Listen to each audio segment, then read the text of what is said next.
Bueno, chicos, ¿cuál es la idea de esto?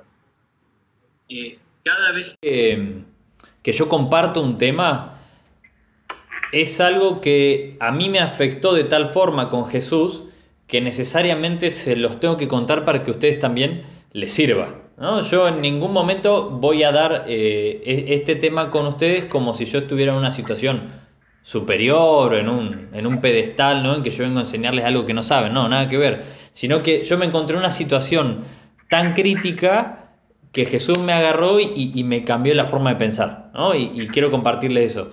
En base a eso, si alguno de ustedes lo escuchó, porque lo he predicado en varios lados, y un amigo me decía, qué lindo reciclar los sermones, y le digo, no es reciclar los sermones, sino que cuando hay cosas que te marcan tanto, querés que todos las sepan, ¿sí?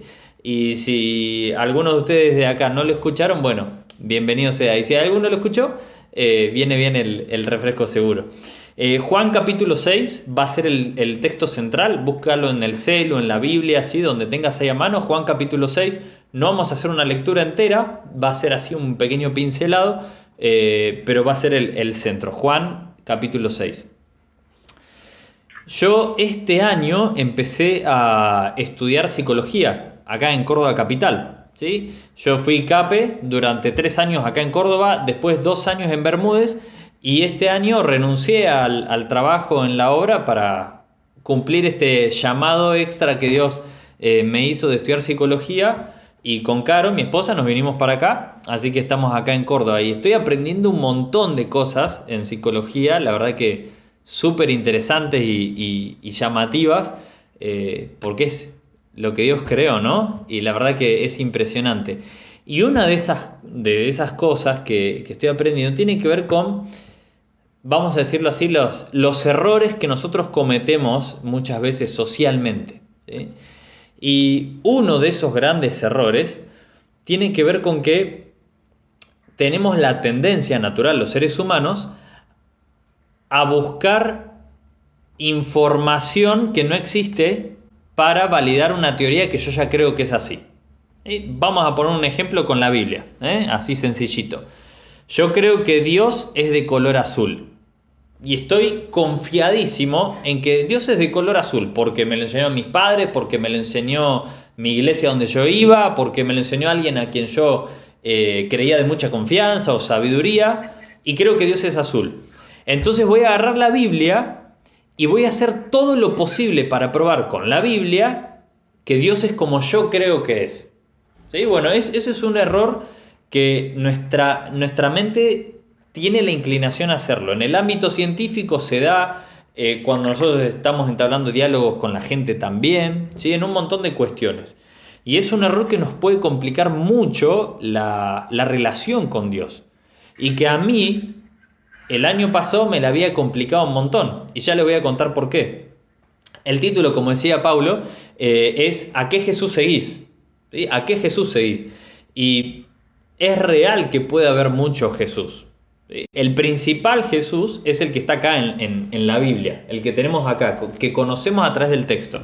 Los otros Jesús vienen de nuestras enseñanzas en casa, de lo que nos enseñaron a la escuela donde íbamos, de lo que pensamos como sociedad o en la cultura en la que estamos inmersos, que es Jesús, ¿sí? Los otros Jesús tienen que ver con más nuestras creencias y no tanto con el fundamento de la Biblia. Y ahora vamos a ver el peligro de eso. Juan capítulo 6. Mi idea es que ustedes se vayan contestando mentalmente, por lo menos que esto sea un puntapié inicial para contestarse esta pregunta: ¿a qué Jesús sigo y por qué? Porque esto te va a cambiar totalmente la vida, ¿sí? Te va a cambiar totalmente la vida. Juan capítulo 6, versículo 1 dice: después de esto, Jesús fue al otro lado del mar de Galilea, el de Tiberias, y le seguía gran multitud porque veían las señales que hacían los enfermos. Entonces subió Jesús a un monte y se sentó allí con sus discípulos. Y estaba cerca la Pascua, la fiesta de los judíos. O sea, acá el contexto Juan te lo deja clarito, ¿sí? Jesús ya a estas alturas lo seguía muchísima gente, va a un monte para hablar con ellos y dice Juan que estaba cerca la Pascua, o sea que había gente de todas partes de Palestina que venían a escucharlo. ¿sí? O que, mejor dicho, venían a Jerusalén por la fiesta de la Pascua y se encontraban con este maestro que estaba revolucionando las cosas.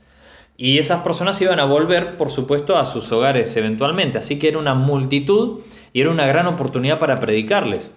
Así que Jesús los reúne, les predica y, por supuesto, nos pasa a nosotros cuando vamos a la iglesia el sábado a la mañana, no sé por qué, te da muchísimo hambre, ¿no? Al mediodía.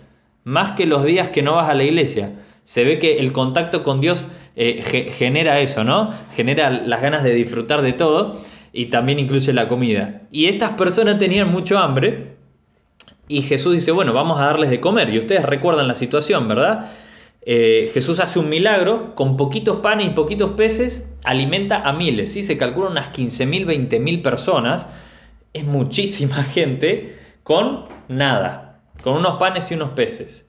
Y hace un milagro increíble. Y fíjense la reacción de la gente que lo sigue. Versículo 14 del capítulo 6.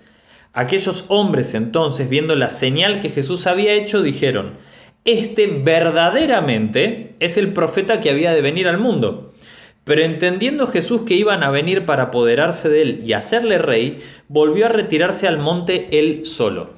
Mateo, el Evangelio de Mateo te aclara que él también despidió a los discípulos al mar de Galilea porque los discípulos también se sumaron a la oleada para hacerlo rey. Ahora acá hay que frenar. ¿Por qué a Jesús le molestaba que lo quisieran coronar? ¿Y por qué esta gente lo quería hacer rey a Jesús? Bueno, los judíos de esa época esperaban un Mesías que los librara del yugo romano. ¿Sí? Un gran general que los transformara en una nación independiente como Moisés. ¿Sí? Como Moisés los sacó de Egipto con las plagas. Bueno, ellos querían lo mismo, que el Mesías hiciera eso, pero ya a un nivel mundial, que fuera definitivo, que los estableciera como un reino en la tierra súper mega poderoso. Tenés a Jesús que resucita muertos, sana a los enfermos y además puede alimentar a multitudes con solo hacer una oración. Y no necesita cantidad física de comida, solo con la oración él multiplica el alimento. Es el mejor presidente, el mejor rey, el mejor general que se te puede ocurrir, que podés querer, que podés buscar. Imagínate, vas a pelear contra Roma, Roma te revienta flechazos con las lanzas, con las espadas, y Jesús hace un milagro, sana a todos, los resucita y siguen peleando, indestructible.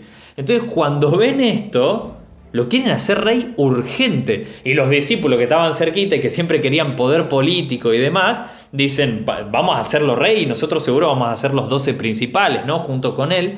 Y Jesús los dispersa. Le dice, váyanse, no entienden nada. No saben quién soy yo. Y se va al monte solo a orar. Cuando pasa la madrugada y Jesús se encuentra con ellos, camina sobre el agua y se encuentra con los discípulos en el barco, ellos, ¿sí? En el Evangelio de Mateo lo aclara en detalle, acá en Juan no lo van a encontrar, ellos se dan cuenta, dice ahí, que verdaderamente Jesús era el Hijo de Dios. Y eso nos muestra que los discípulos se subieron a ese barco con dudas.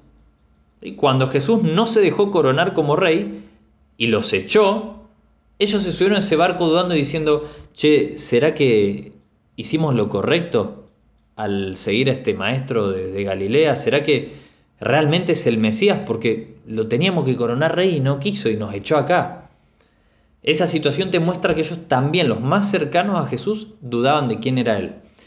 Cuando yo estaba en Capitán Bermúdez, trabajando de CAPE el año pasado, viví una situación muy particular.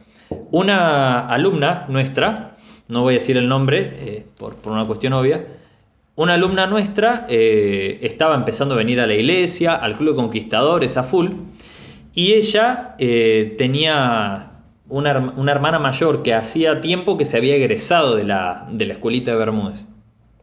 Esta hermana mayor por muchos años vivió lejos de Dios, ¿sí? Viviendo en una familia evangélica, pero bueno, ella decidió tomar otro rumbo en su vida, y bueno, conoció a un chico, tuvieron hijos, y después de un tiempo ella quiso retomar su relación con Dios. Y bueno, lo retomó a full y se encontró con Jesús de nuevo y empezó a trabajar a full en su iglesia, y con su pareja quisieron casarse, ¿sí? Ya tenían sus hijos, todo, se volvieron a entregar a Dios y dijeron, vamos a casarnos. Esta chica se casaba un día viernes. El miércoles de esa semana, se levanta con mucho dolor de cabeza y se desmaya. Pero un dolor de cabeza que la hizo gritar del dolor y se desmayó. La familia obviamente la lleva al hospital.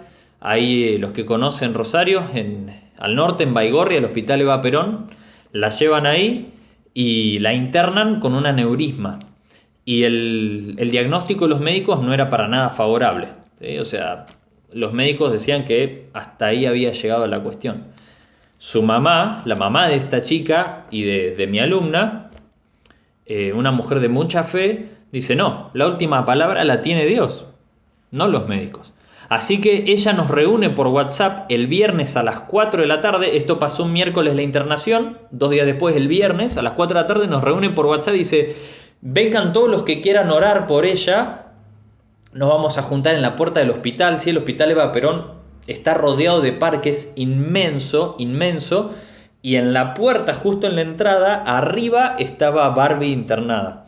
Y esta chica, estaba ahí y su mamá dice, vamos a orar por ella, vamos a interceder por ella, vamos a hacer una cadena de oración. Nos juntamos, éramos unas 11, 12 personas, cerramos los ojos, nos dimos la mano ahí en rondita y empezamos a orar. Empezamos a orar en voz alta, ¿no? Con los ojos cerrados, cada uno hacía una oración voluntaria cuando quería. Oró la mamá, oró otra señora, oró creo que el tío, oré yo y así.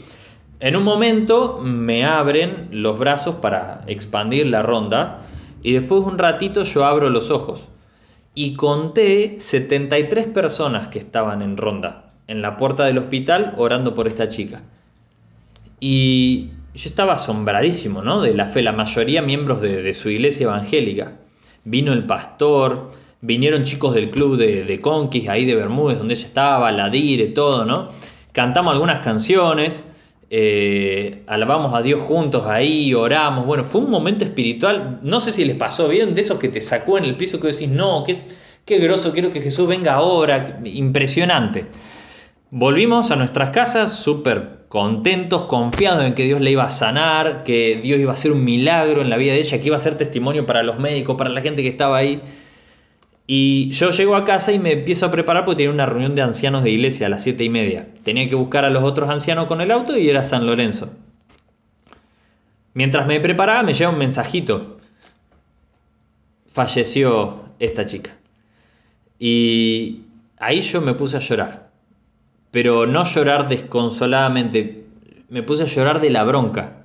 Era ese llanto de impotencia y me recontraenojé con Dios. Pero muchísimo. Creo que fue la única vez en la vida que me enojé así con Dios. Y le empecé a decir, ¿por qué nos hiciste pasar semejante papelón? O sea, ¿dónde estás? 73 personas conté yo, seguro había más.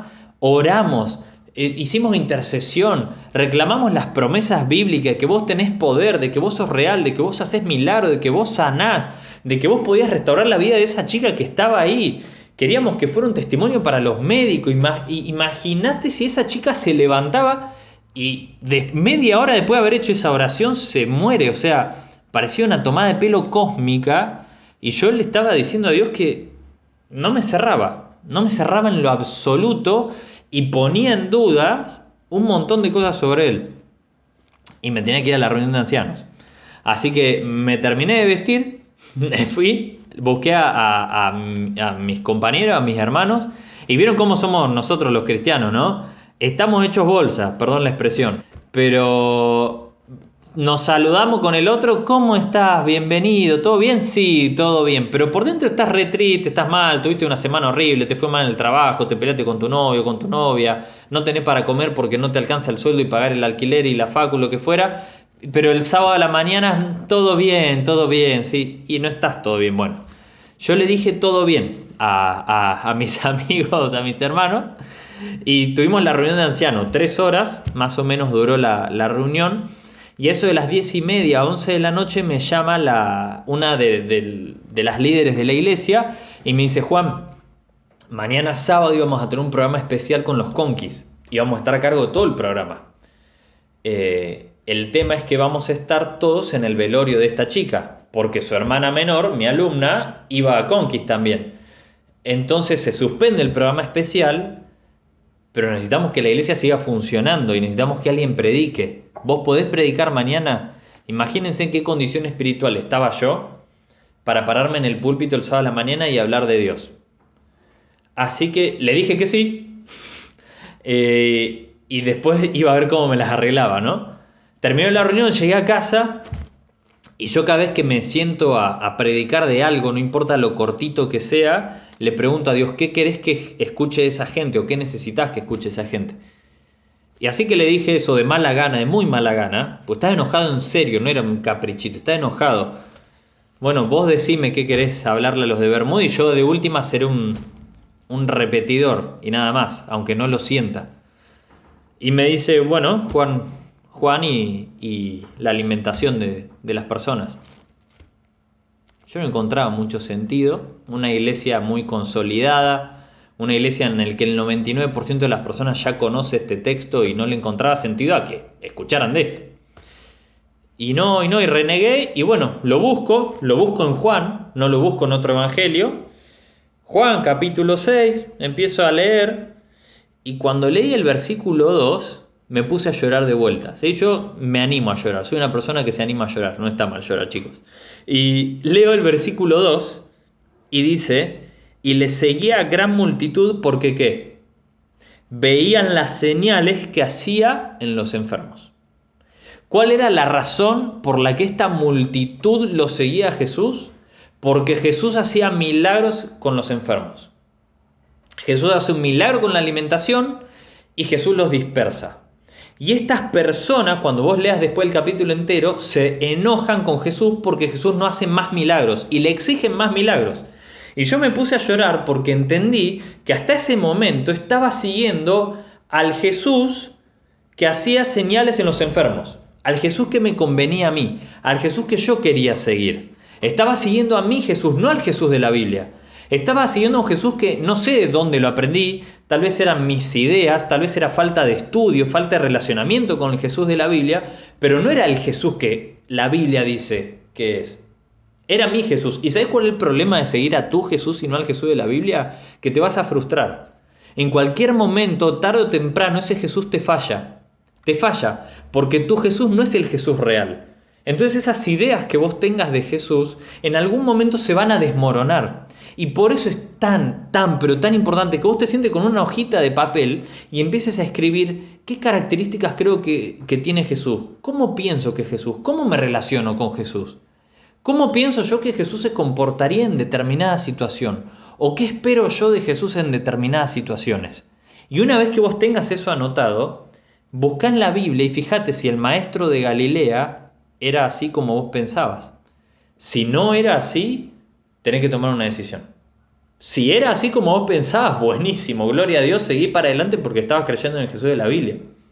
Pero tenés que tener mucho cuidado con esto, porque yo lo estaba siguiendo a Jesús por los milagros y nada más. Estaba siendo parte no solo de la multitud que le exigía milagros, sino estaba siendo parte de los discípulos que al sentirse defraudados dudaban de si era realmente el Salvador o no. Y fíjate lo que dice el versículo 66 del capítulo 6 de Juan. Desde entonces muchos de sus discípulos volvieron atrás y ya no andaban con él. Y Jesús le pregunta a los 12, ¿queréis acaso iros vosotros también? O sea, fíjense, había más personas que lo seguían a Jesús de los 12, pero se van muchísimo. Entonces Jesús los mira a los más cercanos y les dice, ¿y ustedes están dispuestos a seguirme así como soy yo o no? Y a mí esto, chicos, me sacudió. Me sacudió porque yo me enojé con Dios porque Él no sanó a la persona que yo quería que sanara en el momento en que yo quería que Él la sanara. Y yo le estaba exigiendo, y a ver, estaba yendo acá en contra de todos mis postulados incluso. Le estaba exigiendo al creador de todo el universo, al ser más supremo que existe, que hiciera lo que yo quería. Yo, Juan Bucolini, de 1,73 m, argentino, blanco, viviendo en Capitán Bermúdez, le estaba exigiendo al creador del universo que hiciera lo que yo quería. Y si no hacía lo que yo quería, yo me iba a enojar. Estaba totalmente errado en mi concepción de Dios. Porque no le estaba otorgando a Dios realmente los valores que yo creo que Dios tiene. Que Él es más sabio, que Él tiene un plan, que Él conoce mejor las cosas, que Él sabe por qué permite o no permite, que estamos en un mundo de maldad y de pecado. Todo eso lo sabía, pero no se lo estaba adjudicando a mi Dios realmente. Y por eso me frustré y me enojé.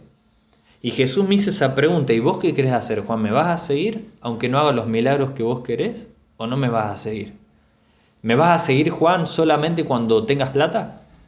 ¿Me vas a seguir, Juan, cuando tus proyectos de carrera, universitarios, familiares, marchen bien?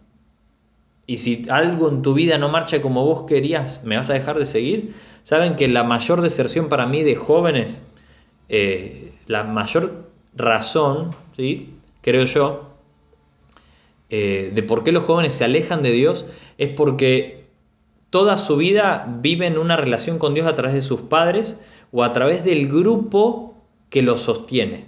¿Sí? Si vos tenés un grupo de jóvenes que te sostiene, que te acompaña, que te sentís cómodo y todos más o menos creen en Dios, vos vas ahí. Pero cuando te haces mayor de edad, cuando vos elegís si ir a la iglesia o no, cuando vos elegís si estudiar la Biblia o no, y no está tu papá, tu mamá o alguien en tu casa diciéndote: sentate acá a leer la Biblia, sentate acá a estudiar, ahí se genera la mayor separación de jóvenes de Dios, porque en realidad nunca creyeron en el Dios de la Biblia, nunca tuvieron una relación con el Dios de la Biblia. Tenían una relación a través de sus padres, a través de un grupo, a través de una iglesia, a través de un pastor que les gustaba, pero no con Dios. Entonces vos hoy te tenés que ir a dormir sabiendo que estás teniendo una relación con el Dios de la Biblia y no con un Dios inventado por vos o con otro Dios cualquiera. Te tenés que ir a dormir hoy preparado y listo para decir: bueno, no, yo hasta acá era parte de la multitud. Hasta acá era parte de los discípulos incrédulos. Pero ahora Jesús, a vos que me escuchás ahora o que me vas a escuchar en diferido capaz con el video, Jesús te pregunta: ¿vos qué vas a hacer? ¿Me vas a seguir a mí hasta el final o no? Les dejo esa pregunta, chicos. Cariño, abrazo y las mayores bendiciones a todos. Sin duda es muy interesante poder tener en cuenta todo esto y realmente seguir al Jesús de la Biblia. Y Dios nos va a ayudar a superar cualquier cosa, ¿no? Que nos pueda acontecer. Y nos va a dar siempre lo mejor, porque así lo dice su palabra.